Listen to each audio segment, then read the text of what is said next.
Bonjour, Serge Renard, formateur, consultant et coach. Mes 23 ans d'expérience et d'innovation m'ont amené à devenir un spécialiste de l'approche andragogique multimodale coopétitive, donc dans mes actions de formation, de conseil et de coaching, bien entendu avec ces domaines d'expertise. Alors, aujourd'hui, je suis là pour vous parler de comment réaliser un bon entretien de recrutement, c'est-à-dire les étapes. Donc, première étape, c'est la présentation et effectivement, ça commence par votre accueil avec lui offrir un café, vous présenter. Bien entendu, être courtois, attitude de disponibilité, préciser son rôle et sa fonction. L'objectif est de détendre votre interlocuteur et de vous situer socialement en tant que recruteur et donc la place de chacun. Ensuite, petit b, annoncer l'objectif, la durée et le déroulement. L'objectif, c'est pour montrer qu'on a de la considération et motiver le candidat. Exemple, l'objectif d'aujourd'hui, c'est mieux vous connaître. Vous, de votre côté, savoir si le poste vous intéresse et bien entendu, ensuite, savoir quelle va être la décision par rapport à la suite de cet entretien. Deuxième point, toujours rapide, la présentation de la société. Donc, vous présentez l'entreprise 3 à 5 minutes maximum. C'est vraiment quelque chose de très synthétique. Vous utilisez la plaquette et quelque part, c'est pour montrer que vous avez un engagement, mais en même temps, observer ses réactions. Est-ce qu'il pensait la même chose? C'est respectueux vis-à-vis de sa part, de ne pas commencer tout de suite par des questions. Et en même temps, ça va nous permettre de voir quelles peuvent être ses motivations en fonction de sa réaction.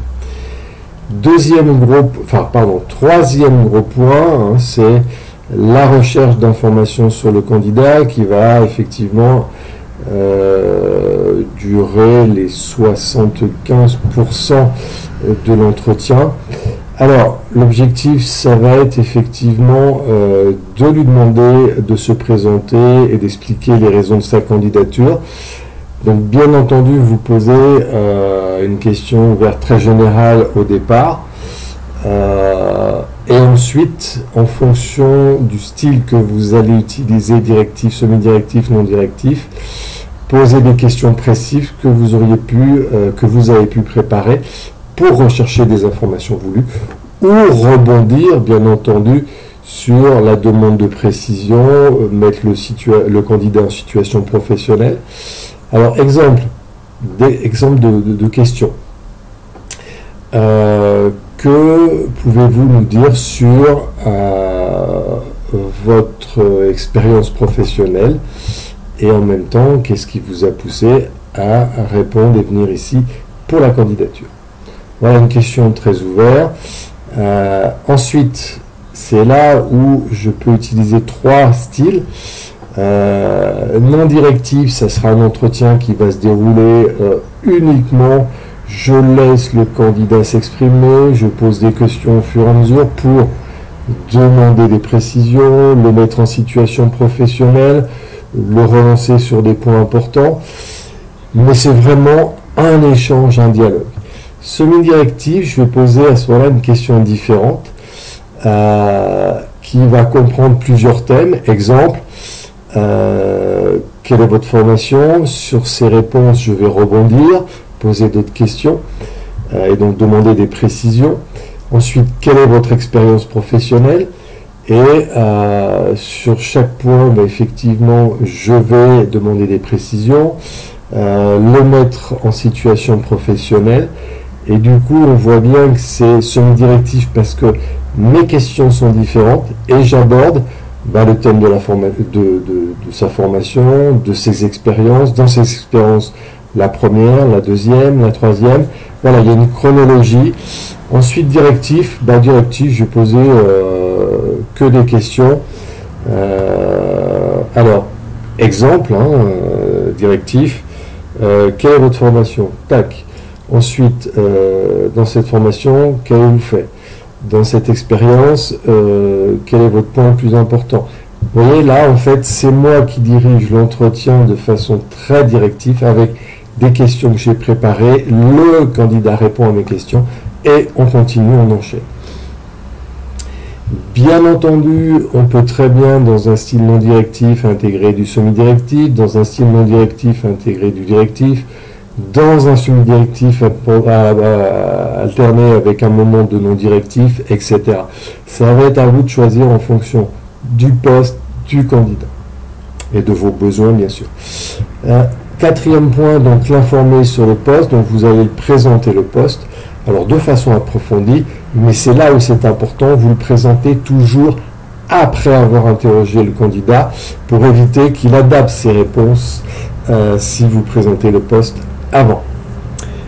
Alors, l'objectif c'est que ça soit préparé à l'avance, précis, pour pouvoir en fait percevoir les réactions de l'individu et donc ses motivations et en fonction bien entendu des questions qu'il va poser. Ça veut dire qu'on arrive au cinquième point, on explore la réaction du candidat, donc quelles questions il va poser bien entendu, et du coup en fonction des questions qu'il va poser on aura finalement ce qui est pour lui à la fois le plus important, mais finalement ça se renseigne sur la solidité de ses motivations. Ça permet de confirmer ce qu'on a perçu précédemment. Bien entendu, ça va être aussi en fonction de comment vous faites l'interrogation du candidat par rapport à ses réactions. Du style, on peut explorer la réaction du candidat par les questions qu'il va poser au fur et à mesure de la présentation du poste et par une question que vous allez poser ensuite. Qu'en pensez-vous? On arrive presque à la fin avec la partie 6, prise de congé. Donc on récapitule ce qu'on a pu faire ensemble. Du style, voilà, on s'est vu pour tel poste. J'ai bien noté sur votre candidature que vous aviez telle formation qui vous pouvait être intéressante, telle expérience. Et aujourd'hui, eh bien,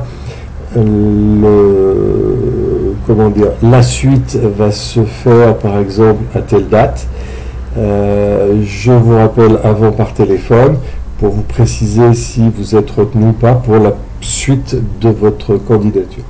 Donc c'est vraiment pour entretenir finalement la confiance, pour lui montrer qu'il y a une prise de considération, et puis ça permet aussi de voir la réaction du candidat. Et en septième point, c'est vous qui allez reporter sur votre fiche d'appréciation les éléments, votre décision, pour aller plus loin dans la candidature. Bien sûr, tout ça avec un comportement adapté sur chaque étape. Ici, on est dans le comportement cordial. Ici, pareil. Ici, pareil. Par contre, ici, on peut avoir plusieurs types de comportements, à la fois cordial, à la fois compréhensif, à la fois l'écoute active, mais à la fois, on peut le tester sur savoir le vrai, exprimer le faux pour avoir le vrai ou inversement. Et là, je l'aborderai dans un autre tuto sur la notion de comportement. Ici, bien entendu, on est dans la cordialité, c'est évident. Merci, je vous souhaite de bons entretiens. Voilà, donc si vous souhaitez avoir plus d'informations, toujours mon site internet et cet élément pour me demander des renseignements. Au revoir et merci beaucoup.